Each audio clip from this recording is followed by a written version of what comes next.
Rádio Rio de Janeiro, a emissora da Fraternidade, passa a apresentar Luz na Penumbra, programa que leva ao seu coração a mensagem da doutrina espírita.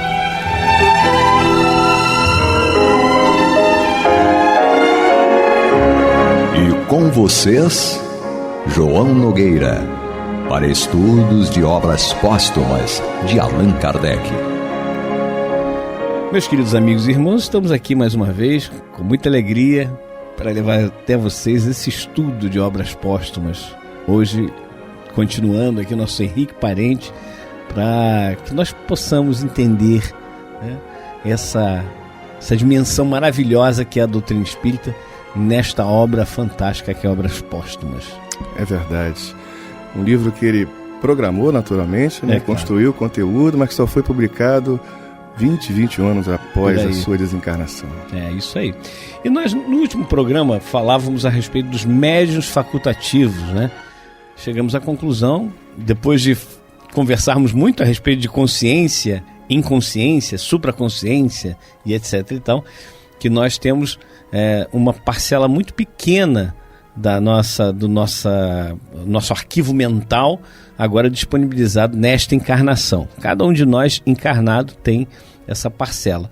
E até mesmo desencarnados, nós também não temos acesso a esse arquivo todo, a esse acervo todo.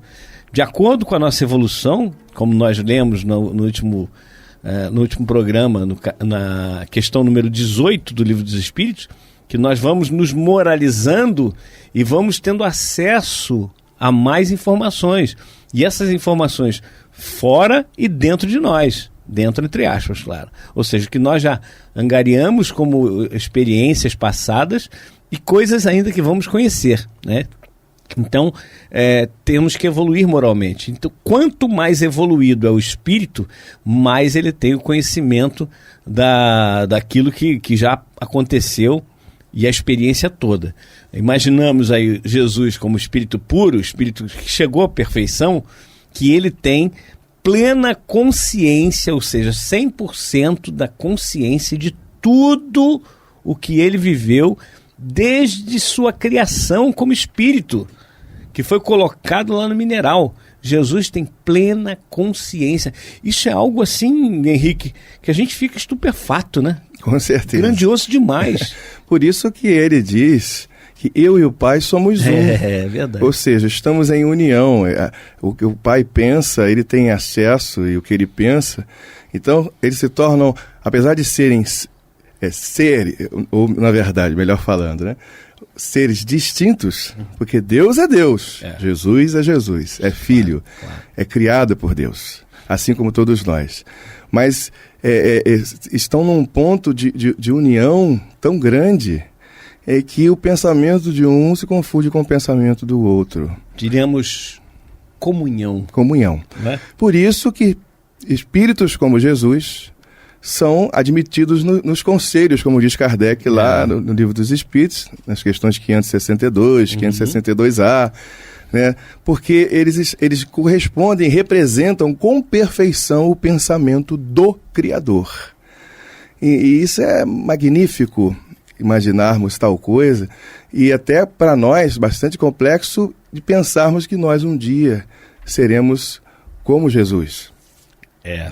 Não é fácil, não. Parece uma vaidade, mas são eles, ou melhor, ele, Jesus, é que nos informa isso. É isso aí. E vamos dar continuidade, então. Falávamos de médiuns facultativos, que exatamente são aqueles que têm um controle cada vez maior das faculdades mediúnicas, das suas próprias faculdades mediúnicas. E é bom frisar sempre isso.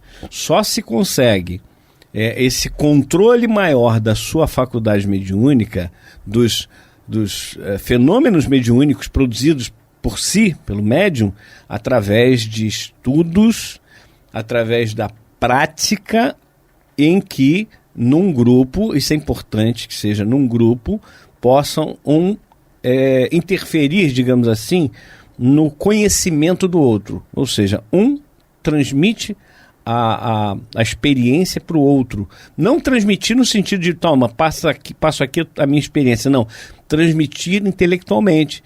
E aquela pessoa vai ouvir aquele relato, isso acontece comigo também.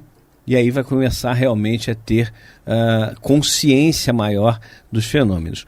Mas Kardec cita os médiuns inconscientes, que, ao contrário dos médiuns facultativos, existem entre as pessoas que nenhuma ideia fazem do espiritismo, nem dos espíritos. Mediunidade existe em qualquer religião e até fora. Os ateus também são médiuns, por incrível que pareça, né? Até mesmo entre as mais incrédulas, diz Kardec, e que servem de instrumento sem o saberem e sem o quererem, sem a sua vontade. Os fenômenos espíritas de todos os gêneros podem operar-se por influência destes últimos, que sempre existiram em todas as épocas e no seio de todos os povos. A ignorância e a credulidade lhes atribuíram um poder sobrenatural e, conforme os tempos e os lugares, fizeram deles santos, feiticeiros, loucos ou visionários. O Espiritismo mostra que com eles apenas se dá a manifestação espontânea de uma faculdade natural. É muito importante esse conceito que Kardec nos traz sobre esses médiuns inconscientes. Olha que ele coloca entre os demais. Os médiuns facultativos são aqueles que têm controle, mais uma vez, cada vez maior dos fenômenos mediúnicos que ocorrem consigo, com aquele médium. Mas os inconscientes são aqueles que estão fora do estudo e da educação mediúnica, que fazem parte da doutrina espírita, da codificação espírita. Isso me fez lembrar também a questão 459 do Livro dos Espíritos, que nos põe a par de uma situação que para muitos até é bastante complicada quando lê aquela pergunta e a resposta, que diz o seguinte: Kardec pergunta se os espíritos influenciam na nossa vida, na vida dos encarnados. E aí os espíritos respondem assim, que sim, né? E de ordinário são eles que vos dirigem. Essa questão da faculdade mediúnica inconsciente, ela nos coloca, né, nos colocou diante dessa pergunta e resposta, e eu acredito que tenha muito a ver. E a gente não sabe muitas vezes o quão médium nós somos.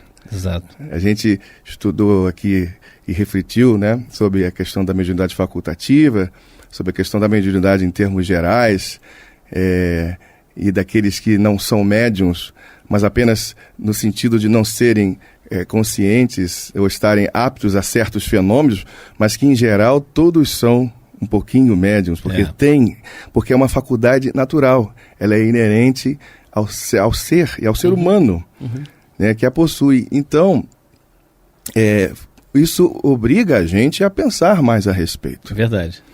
E até a pensar também que tipo de pessoa, que tipo de médium eu poderia ser nesse sentido da mediunidade inconsciente. Quantas das coisas que eu digo, que falo na conversa com pessoas, e dependendo do momento, com grandes emoções, né? Principalmente quando estamos irados, e podemos servir a certos pensamentos, e que depois nos arrependemos, só que por conta da invigilância e da falta de controle, a gente comete atos ou fala coisas que vão nos custar muito caro. Verdade. Uma irreflexão pode realmente fazer com que o sofrimento provindo dessa irreflexão venha e seja realmente muito grave, né? Muitos lares foram desfeitos exatamente por conta da irreflexão. Por isso que eu gosto muito daquela advertência do Emmanuel, né? Na verdade um conselho que ele dá, que diz o seguinte: quando tiveres que discutir, deixa para o dia seguinte, porque quando a gente, no calor da emoção, quer defender um ponto de vista, certamente aquele calor da emoção nos vai trair, e aí a gente fica à mercê também, como o Henrique está lembrando, desses espíritos que muitas vezes estão esperando uma brecha para poderem adentrar na nossa mente para poder fazer uma baguncinha, né? Com certeza. E a gente vê aí muitas discussões que depois falam assim, por que eu falei isso?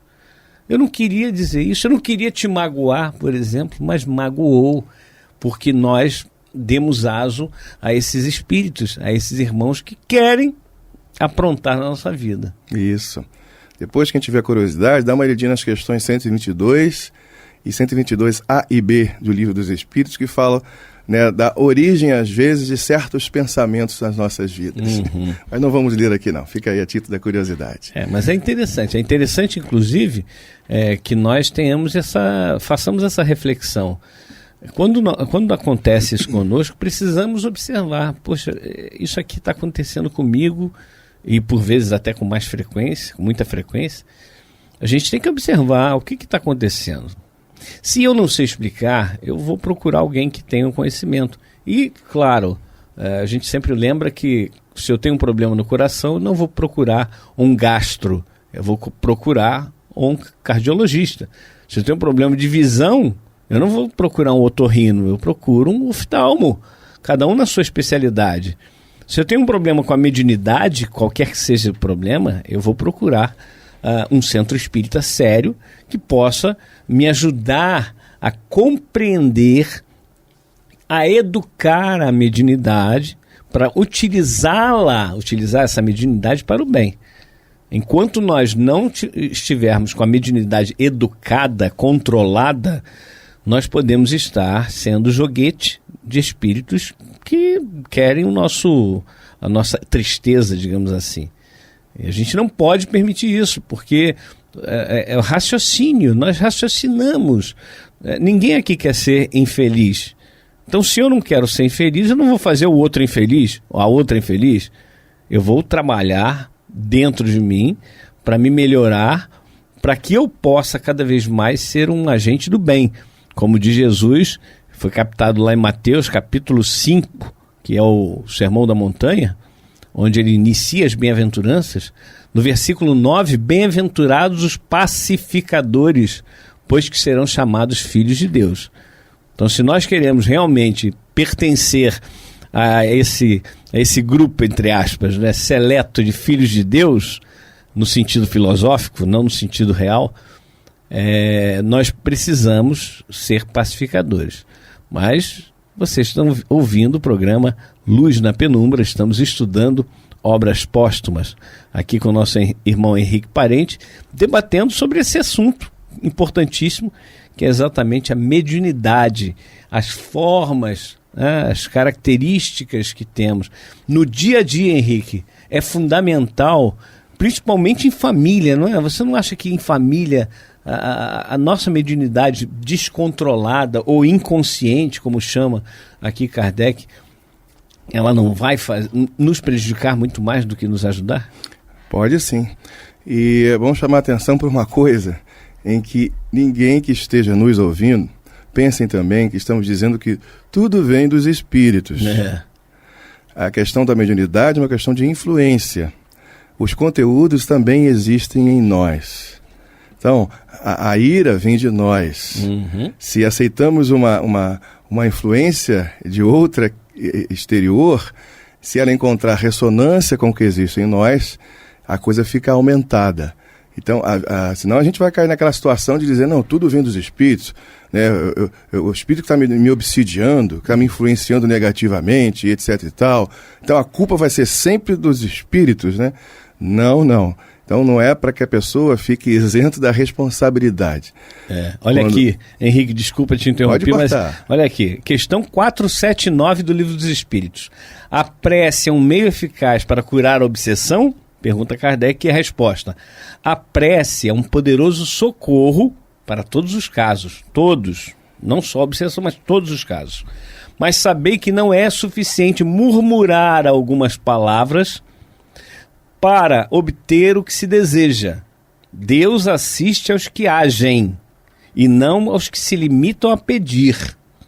Cumpre, portanto, que o obsedado faça de seu lado o que for necessário para destruir em si mesmo a causa que atrai os maus espíritos. Exatamente o que você está falando, Henrique. Exatamente.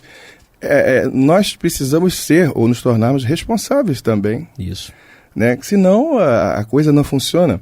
Se a vida é um exercício para desenvolvermos a nossa natureza divina, e naturalmente nós estamos aí a par da presença do seu oposto. É a história do opositor. Para a gente compreender o que é essa natureza divina, a gente vivencia primeiro o seu oposto.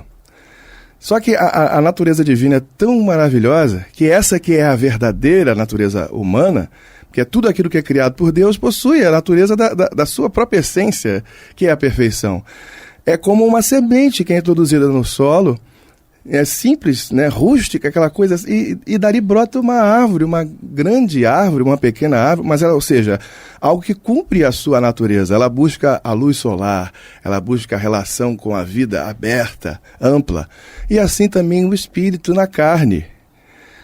Nós somos mergulhados na carne, na experiência material, e pouco a pouco vamos nos espiritualizando, vamos descobrindo essa natureza espiritual e divina. Isso é muito bonito, João. Eu acho que isso é um grande poema da vida, do universo. Verdade. É ver a ação divina na sua criação, na obra dele, né? Bacana demais.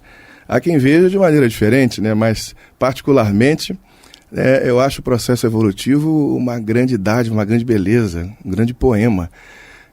Presente divino. Porque ela é difícil, sim, e precisa ser. É a condição natural. A porta é estreita, o caminho é apertado. Assim Jesus não enganou ninguém.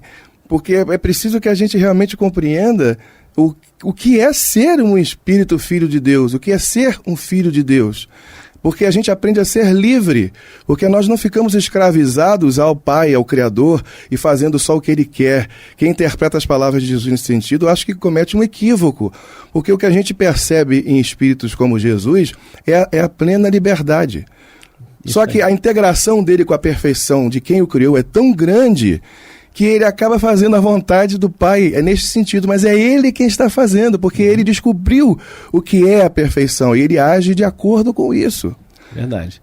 Não há uma vírgula, um tio, um ponto no Evangelho de Jesus, aquelas palavras que nós entendemos que são realmente de Jesus, os ensinamentos, que nos remeta a uma prisão. Pelo contrário, é libertação o tempo todo. E a codificação espírita traz em seu cerne exatamente essa libertação. Isso. Só que a gente não sabe lidar com essa liberdade. Não sabe lidar. A gente, muitas vezes, quando começa a ver liberdade demais, a gente corre, foge dela.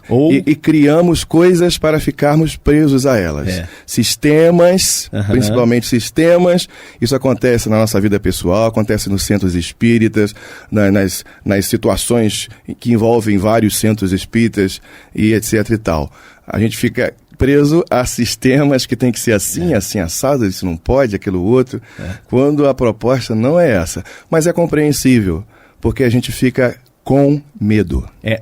O Leon Denis, no livro Cristianismo e Espiritismo, tem uma colocação muito interessante. Ele diz o seguinte: a natureza é simples, mas o espírito de sistema do homem complica tudo. E é exatamente isso que acontece. Nós vamos nos desprendendo disso a partir do momento que nós vamos evoluindo, e como falamos nos programas anteriores, nós estamos livrando-nos de pesos, de sobrecargas que nós mesmos colocamos em nossos ombros. E aí, inclusive, ajudamos os outros a colocar nos ombros deles também. Quando nós vamos, de alguma forma, fazer uma palestra, ou aqui mesmo, aos microfones da Rádio Rio de Janeiro, e colocamos sistemas, coisas que fazem com que as pessoas se aprisionem, nós estamos colaborando com esse aprisionamento e com essa deturpação da doutrina espírita, com essa deturpação dos ensinamentos de Jesus. E é muito perigoso, porque o próprio Jesus diz que nenhum iota, nenhum tio se mudará da lei. Aquele que mudar estará sujeito a um rigor da lei muito grande. Então nós precisamos estar atentos. Eu quero estar de bem com a lei divina. Quem não quer? Quem não quer é aquele que é rebelde. E a gente tem que esquecer essa história da rebeldia, porque já passou. A adolescência espiritual já está ficando para trás. Estamos entrando daqui a pouco na idade adulta. E como adultos espirituais, né, espiritualmente falando, precisamos ser responsáveis e fazer com que os outros entendam essa simplicidade da doutrina, essa simplicidade dos ensinamentos de Jesus. Por isso Jesus diz, olha, muitas pessoas invertem, né? Sede prudente como as serpentes, porém simples como as pombas. Então muita gente diz o contrário, que Jesus teria dito sede simples como as pombas, mas prudente como as serpentes. Não foi isso. Foi exatamente o contrário, nós vamos repetir para ficar bem claro. Sede prudente como as serpentes, porém simples como as pombas. É bonito demais quando a gente olha as coisas sob o olhar dessa orientação cristã e cristã espírita. Voltando num ponto, né, que outro dia eu comentava aqui com você, João, nesse programa, Na Penumbra, talvez uma das coisas que a gente se preocupa muito, talvez não devesse tanto se preocupar, é com os nossos destinos, por incrível que pareça. Quando a gente se filia à causa do bem e busca compreender melhor a natureza divina, confiar em Deus, a gente passa a ter, pouco a pouco, maior certeza, para não dizer assim plena, né? Mas passa a ter maior certeza de que Deus nos conduzirá ao melhor sempre. Sim. Então a gente fica preocupado na desencarnação, para onde eu vou, como se a gente tivesse que ser perfeito neste momento. E as coisas não funcionam assim. É importante que a gente saiba que Deus sempre está conosco, né? Nem estará, não. Ele está sempre conosco. Os céus não estão após a desencarnação. Eles existem agora, neste momento, estando nós encarnados ou não. Existe essa dimensão que nós representamos com a palavra céu, né, que é o paraíso. Existe todo o tempo à nossa volta. Essa coisa de espaço, você vê que os espíritos desencarnados estão ao nosso lado aqui, e nós não tendo a mediunidade, né, a faculdade de vê-los, a gente acha que eles não estão, mas a gente sabe que eles estão por todas essas informações que nos dão. Então, eles estão aqui. Então, os espíritos menos evoluídos, aqueles que chamamos de obsessores, estão os mais evoluídos, os muito mais evoluídos. Deus está aqui o tempo inteiro, como disse Paulo, né? Nele vivemos e nele nos movemos. Tudo isso está aqui agora e não após a nossa desencarnação. Às vezes essa coisa, eu queria ir para a colônia A, colônia B, eu queria merecer ir para nosso lar ou ir para ali. Meus irmãos, Deus existe aqui agora. A espiritualidade, o que é superior, está neste momento. O nosso esforço é em compreender e nos encaminhar para esse estado de alma, porque o reflexo disso é que vai nos conduzir após a desencarnação ao lugar A, B ou C, de acordo com as nossas necessidades. É para trazer o céu ou os céus para agora, para este momento. Afinal de contas, o reino dos céus está dentro de nós, não está fora. Ele não vem com aparatos exteriores. Então nós precisamos construir esse céu dentro de nós e quando desencarnarmos, vamos continuar nesse céu. Nós não vamos para aqui ou para colar porque nós simplesmente barganhamos com Deus. Essa ideia da barganha, né? Eu fiz muitas orações, por isso que Jesus diz, né? Senhor, em teu nome, me dirão muitos, expulsei demônios, em teu nome curei enfermos, em teu nome preguei o evangelho. E ele dirá, apartai-vos de mim, vós que ainda praticais a iniquidade. E a prece do pecador, né? Senhor, eu pequei, eu cometi erros, eu peço que tu me perdoe. Aquele foi justificado, justificado para casa. E o outro não, cheio de vaidade, bateu no peito, que eu jejuo e tal. Então, meus irmãos, é uma questão de compreensão, de simplicidade e de ação. É isso aí. Vamos terminar esse programa de hoje com essa frase que foi captada por Mateus.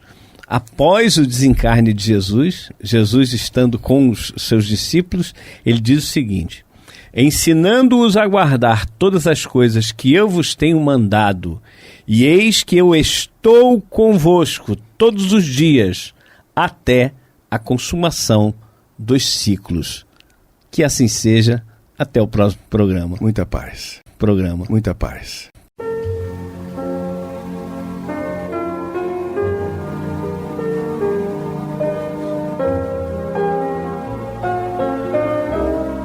A Rádio Rio de Janeiro está levando ao seu lar e ao seu coração a mensagem consoladora da doutrina espírita, através do programa Luz na Penumbra. E agora com vocês, André Parente, para comentar os textos da Revista Espírita de Allan Kardec, no período de 1858 a 1869. Olá, queridos amigos ouvintes e internautas que acompanham a programação da Rádio Rio de Janeiro, a emissora da Fraternidade. Está entrando no ar o programa Luz na Penumbra. A parte que nos compete é fazer o estudo da Revista Espírita ou Jornal de Estudos Psicológicos. E hoje é o dia do estudo do texto escolhido, com muito critério. É um tema bastante interessante e nós já vamos anunciar para vocês.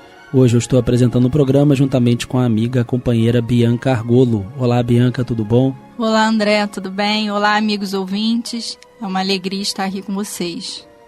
Pois é, e estudando a doutrina espírita, né, que nos fortalece sempre quando nós nos dedicamos ao estudo da doutrina espírita com afinco, com determinação e também com sentimento, para que todo esse conteúdo tenha algum tipo de aplicabilidade nas nossas vidas. Somos seres humanos, erramos, mas podemos errar menos, corrigir e nos educar, porque a vida é um grande projeto educacional. Bem, hoje nós vamos estudar um texto bastante interessante, na minha visão, que é o texto Recordação de uma Vida Anterior. Ele foi inserido pelo Allan Kardec na Revista Espírita de julho de 1860. Então é um texto que nos mostra como que as recordações de vidas pretéritas, espontâneas principalmente, e não que as provocadas não pudessem acontecer, mas o Allan Kardec estava inserido num contexto onde tudo era muito recente no campo do uso da hipnose. Então é muito fácil de se compreender por que o Kardec não usou esse tipo de recurso, como, por exemplo, depois o companheiro Alberto de Rochat, no livro As Vidas Sucessivas, iria fazer.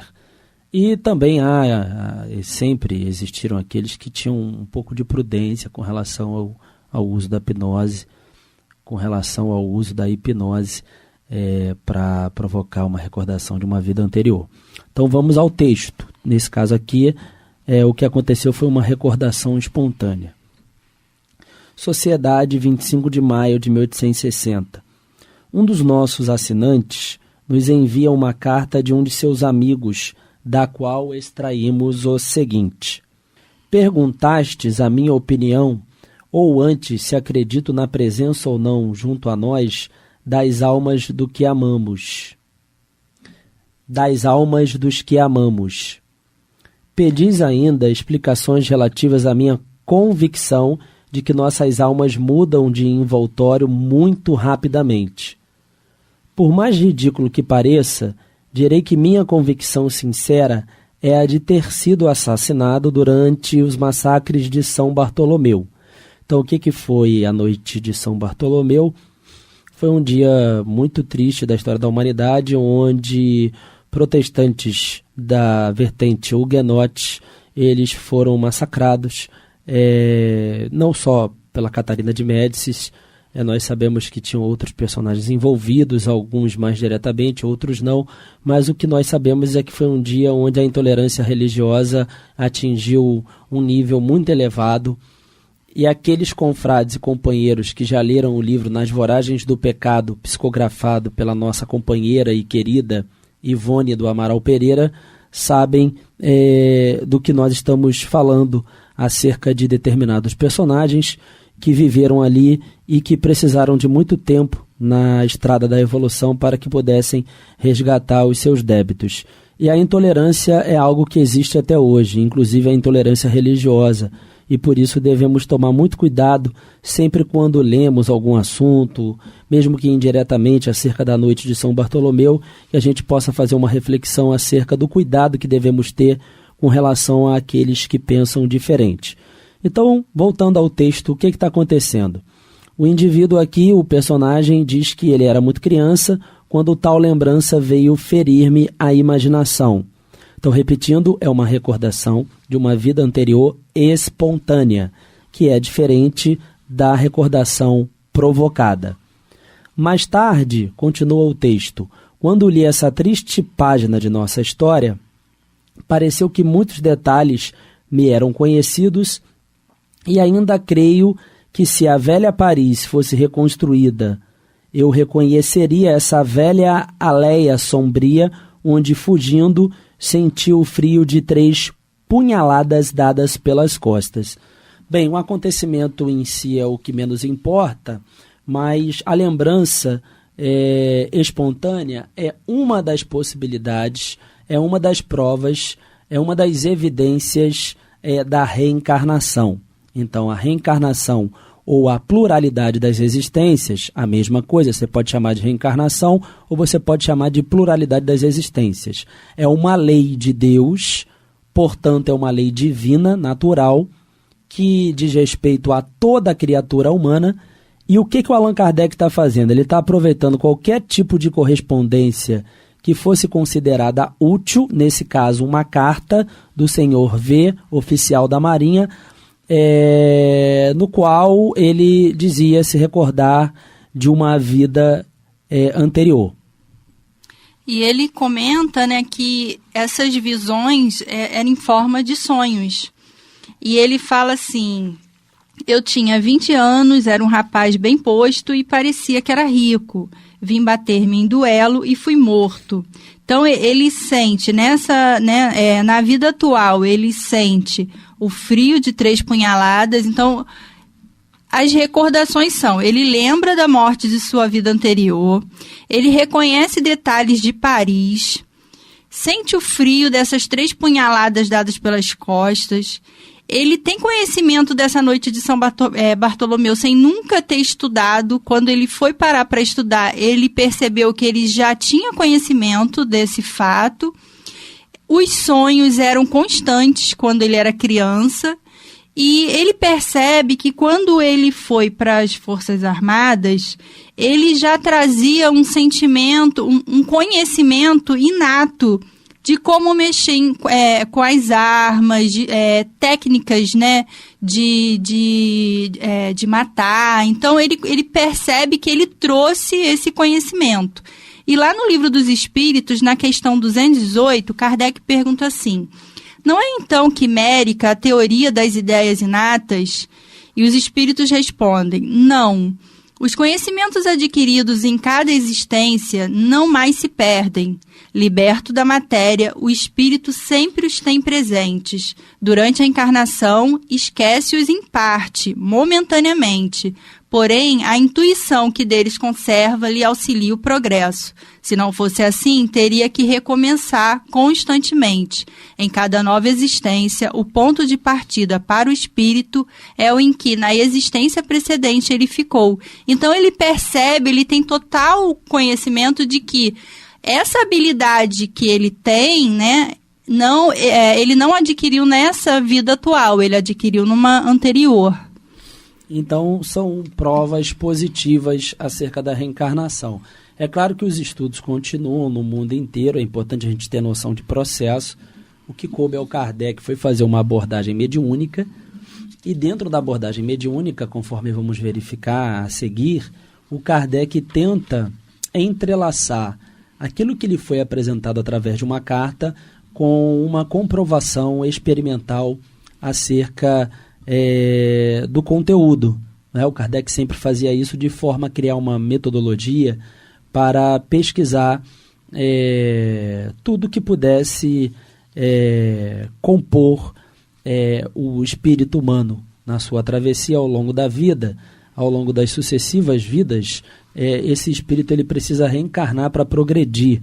Lembrando sempre que a reencarnação dentro do espiritismo não é acompanhada da ideia de punição, como se fosse uma conformação do princípio do castigo, como nós encontramos em algumas abordagens orientais até hoje, por exemplo, para entender por que o indivíduo faz parte de uma casta, que seria algo proibido no mundo hoje de acordo com o direito internacional, mas nós ainda encontramos, sobretudo na Índia, um lugar que já poderia ter eliminado as divisões, as diferenças através das castas. Nós ainda encontramos o princípio da reencarnação sendo utilizado de forma apenas punitiva. E quando que o Espiritismo, na verdade, apresenta uma concepção pedagógica acerca da reencarnação, tentando nos mostrar a beleza que é você ter mais de uma oportunidade, ou seja, mais de uma vida, você possuir várias chances, várias existências para você desenvolver as suas potencialidades divinas. Então, podemos dizer que o Kardec está considerando a informação a partir daquilo que a Bianca falou, que é muito importante, das chamadas coincidências significativas, entre aspas, que nós sabemos que não são coincidências, onde um indivíduo, ele, pelo estudo atento do seu comportamento, ele pode verificar, muitas vezes, a facilidade que ele tenha, a inclinação que ele tenha, mais para uma determinada área do conhecimento do que para outra. Na verdade, tudo se encadeia no universo, inclusive os fatos de nossas vidas, das diferentes personalidades que nós compomos, né, até nós evoluirmos. Bem, então o que o Kardec vai fazer? Ele vai propor agora um estudo de caso mais aprofundado por meio da abordagem mediúnica. Como nós sabemos, a evocação não deve ser um tabu, nem deve ser utilizada de forma exagerada, como muitos fazem. Então, nem interdição, nem proibição, nem tabu. E é isso que nós vamos mostrar na segunda parte do programa, quando vamos perceber um Kardec autônomo propondo uma evocação. Quando percebe que não daria para evocar o espírito do próprio Senhor V encarnado, o que o Kardec vai fazer de forma muito inteligente? Vai evocar o seu anjo de guarda. Então não percam a volta na segunda parte do programa, onde nós vamos relatar esse diálogo do Kardec através de uma evocação com o anjo de guarda do Senhor V, que teve uma recordação de uma vida anterior. Até mais. Você está ouvindo pela Rádio Rio de Janeiro o programa Luz na Penumbra, com estudo da Revista Espírita de 1858 a 1869, na apresentação de André Parente. Bem, queridos amigos ouvintes e internautas que acompanham a programação da Rádio Rio de Janeiro, a emissora da Fraternidade. Estamos voltando com o programa Luz na Penumbra, com a parte do estudo da Revista Espírita ou Jornal de Estudos Psicológicos. Hoje é o estudo do texto escolhido com muito critério. Como todos sabem, o texto é o seguinte: recordação de uma vida anterior. Esse texto foi colocado por Kardec na Revista Espírita de julho de 1860.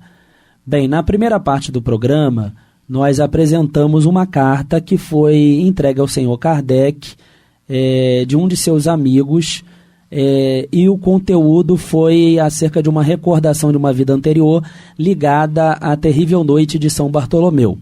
A noite de São Bartolomeu, como sabemos do ponto de vista histórico, foi uma manifestação de um dia triste da humanidade, onde os protestantes que ficavam na França, da vertente huguenotes, eles foram massacrados por católicos fanáticos. Não que todos os católicos sejam, muito pelo contrário, mas nessa época nós vivíamos o contexto histórico-social das guerras religiosas. Citamos um interessante livro, Nas Voragens do Pecado, que foi psicografado pela saudosa e querida Ivone do Amaral Pereira, para salientar a importância de refletirmos acerca do nosso comportamento com relação a quem é de uma religião diferente da nossa, ou até quem, porventura, não tenha uma religião, porque vivemos em uma democracia onde todos precisamos respeitar a decisão e a liberdade de agir de cada um, inclusive nas nossas famílias. Só para relembrar o livro Nas Voragens do Pecado, nós sabemos que aqueles personagens envolvidos diretamente ou indiretamente na trama da noite de São Bartolomeu precisaram de muito tempo na estrada da evolução, alguns séculos, para se redimirem diante da lei divina e de suas próprias consciências. Então vamos voltar. Nós paramos na parte onde nós entendemos que essas recordações são demonstrações positivas da indiscutível realidade das vidas anteriores. Então a ideia é essa, não é? Não é a única prova, não é a única evidência, como queiram, acerca da reencarnação. Os estudos continuam até hoje no mundo, inclusive sobre as lembranças espontâneas de crianças de outras vidas. Nós sabemos disso. Em quase todos os continentes nós encontramos casos, mas é assim que essa grande lei da reencarnação, que representa o tamanho da misericórdia de Deus para com as nossas vidas, é assim que nós vamos pouco a pouco apresentando essa lei fundamental para entendermos as diferenças entre as pessoas, as aptidões e até mesmo as dificuldades que encontramos, as aparentes anomalias. Então, sem a reencarnação, fica muito difícil compreender o mundo com a sua complexidade. E aí, o que o Kardec vai propor? O Kardec vai propor uma evocação. E sempre quando a gente escuta o nome evocação, a gente fica com medo. Mas, às vezes, não lembramos que no Livro dos Médiuns há um capítulo todo dedicado à evocação, onde o Kardec não faz só a defesa do uso da evocação, como ele diz que quando você vai adentrar o mundo invisível de forma mais direta, é melhor que você tenha uma postura autônoma do que somente passiva. Porque quando você tem uma postura autônoma, você sabe quem você está chamando, não é? Então é bem interessante que todo mundo releia o capítulo sobre as evocações, das evocações em O Livro dos Médiuns. Bem, Kardec, então, na ausência do companheiro encarnado, uma vez que no estado de vigília ele poderia estar comprometido com o seu horário, seja junto à sua família ou com relação ao seu emprego, o Kardec vai aceitar a sugestão de chamar o seu anjo de guarda. E assim vai acontecer a evocação. Evocação do anjo da guarda do Senhor V, atendo ao vosso chamado. E aí o diálogo vai continuar, né? Conheceis o motivo que nos leva a querer evocar o vosso protegido. Não se trata de satisfazer uma vã curiosidade. Então Kardec não queria saber sobre quem foi quem, né, se foi uma pessoa importante, se não foi, porque infelizmente nós ainda encontramos este tipo de comportamento que não é útil nem é bom por parte de pessoas que querem saber o que foram em outras existências, menos para que se transformem em pessoas melhores e mais para satisfazer uma curiosidade que não é boa, que não nos eleva, que não nos acrescenta nada. Então o objetivo de Kardec era sério aqui ao fazer a evocação do anjo de guarda do Senhor V. Então Kardec diz, não queremos alimentar curiosidades, mas constatar, se possível, um fato interessante para a ciência espírita, que é o da recordação de uma vida anterior. Compreendo o vosso desejo, mas no momento seu espírito não está livre. Está ativamente ocupado pelo corpo e numa inquietude moral que o impede de repousar. Então observem, ouvintes e internautas, que interessante. Então um ponto a favor da ciência espírita, sim, já verificamos, e ele não só não poderia ser evocado porque estava no estado de vigília, vivendo a sua vida como encarnado, mas também numa inquietude moral que poderia apresentar uma certa dificuldade para que a evocação fosse feita.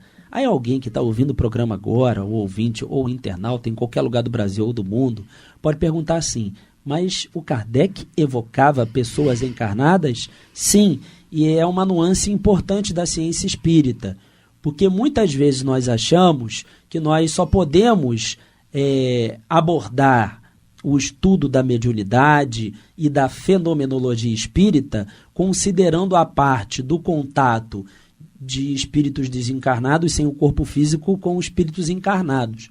Só que o estudo da ciência espírita nos mostra que a fenomenologia espírita é muito mais profunda do que imaginamos.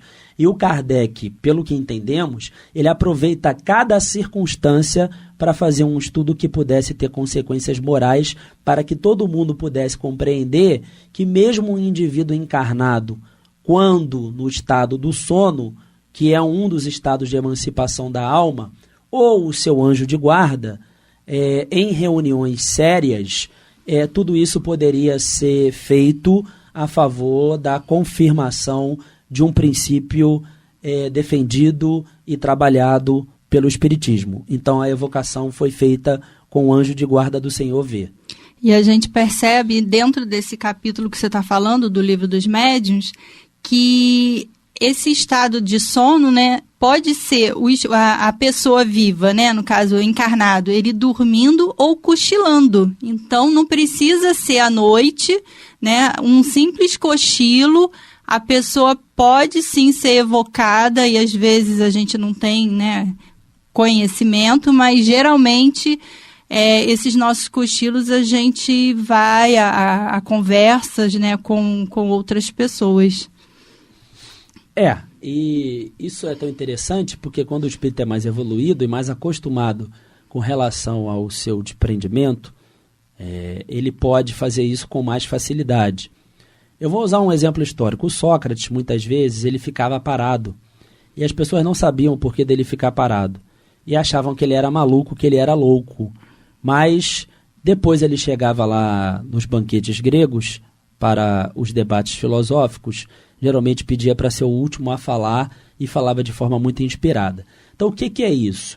Nós conhecemos, no caso do Sócrates e de outros indivíduos paranormais ou médiums, ou que tinham uma plena consciência das possibilidades psíquicas que eram portadores, nós temos ao longo da história da humanidade vários exemplos de pessoas que consideravam esse tipo de relação uma coisa natural, quando ainda no nosso mundo parece que é uma coisa que não é normal, que ainda é classificada e tipificada de forma negativa. Então a gente tem que tomar muito cuidado com isso, porque nós usamos muito pouco dos recursos que podemos, que trazemos dentro do nosso espírito. Então que fique claro, a fenomenologia espírita é dividida em duas partes.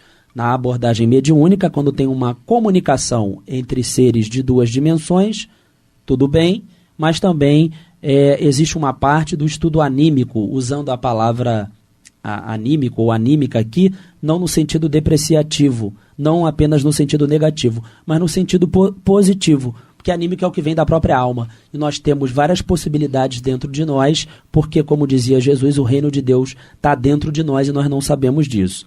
Bem, continuando a história, ainda está no mar, o anjo guardião responde, está em terra, mas poderei responder algumas perguntas, porque aquela alma foi sempre confiada à minha guarda. E aí o Kardec continua, esse diálogo tão salutar. Desde que tendes a bondade de responder, perguntaremos se a lembrança que julga conservar de sua morte numa existência anterior é uma ilusão. E o anjo guardião responde, é uma intuição muito real. Na época estava muito bem na terra. E eu trouxe aqui um trechinho do livro Recordações da Mediunidade, onde o espírito Charles, ele foi pai de Ivone Pereira por muitos séculos, né, por muitas existências. E ele fala assim para ela, Ivone também trazia essas recordações, né, de suas vidas passadas, e ele fala assim, não deixarei que esqueças tais episódios por ti vividos na anterior existência, porque será o único meio de te fazer refletir para a emenda definitiva.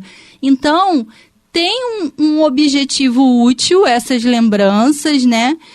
A gente não tem como precisar, mas com certeza para o espírito ele vai ter essa lembrança para ajudá-lo a reparar erros do passado para que ele não venha a repetir novamente.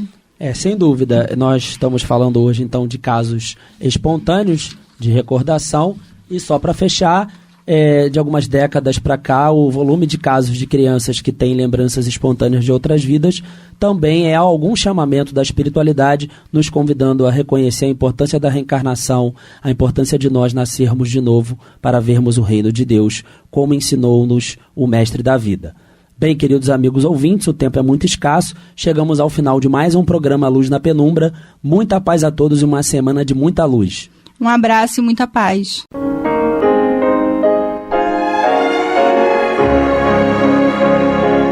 E vamos ouvir agora a prece de encerramento de nosso programa, na voz de Geraldo de Aquino.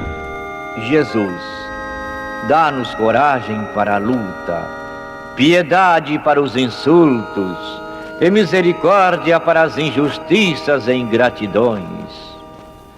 Limpa nossa alma de inveja e ambições mesquinhas, de ódio e de vingança o nosso caminho.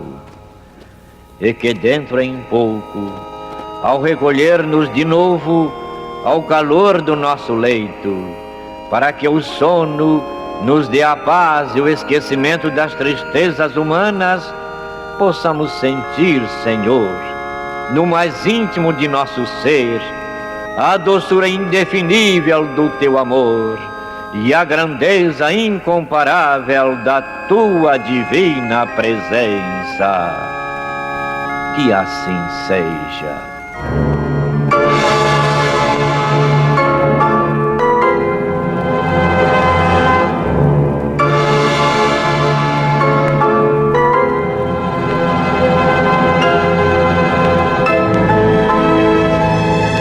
Acabamos de apresentar o programa Luz na Penumbra, que voltará a ser apresentado amanhã às 21 horas nesta emissora.